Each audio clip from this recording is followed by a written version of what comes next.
Nice কস্তুরীতে পানা অনেক সুন্দর লাগছে আজকের এই ভিউটা। আশা করি বন্ধুদের ভালো লাগবে। আমাদের সেই ইছামতি নদী, একসময় এই ইছামতি নদীতে প্রচুর গোসল দিতাম, এপার থেকে ওপার যেতাম, অনেক পাখির বাসা ভেঙে দিতাম এই পারে পারে। এই যে এখান থেকে যে গাছ দেখছেন, এইসব গাছের পাখিদের খামা ছিল, যেটাকে বলে। আমরা অনেক পাখি ডিম ভেঙেছি, খেয়েছি, অনেক পাখির বাচ্চাদেরকে ধরেছি। সেই পুরনো একটা স্মৃতি। অনেকদিন পরে আজকে আসলাম এখানে, কিন্তু আসলে বসার, এখানে যে বসবে মানুষ, সেই বসার পরিবেশ নেই। প্রিয় বন্ধুরা, দেখেন এ পাশে হচ্ছে ভুট্টা, এই দেখেন এটা হচ্ছে বাতা, এখানে ভুট্টা লাগাইছে।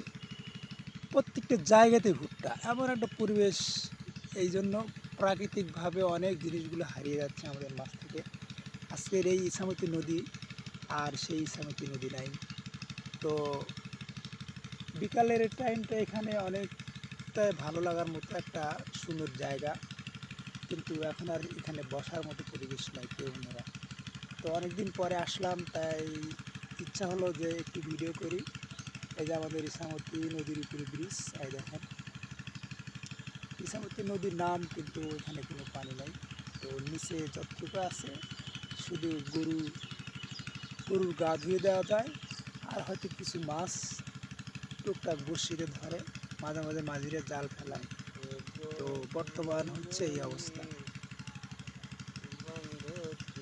তো এই পাশের এই গাছগুলো অনেক সুন্দর হয়েছে, দেখেন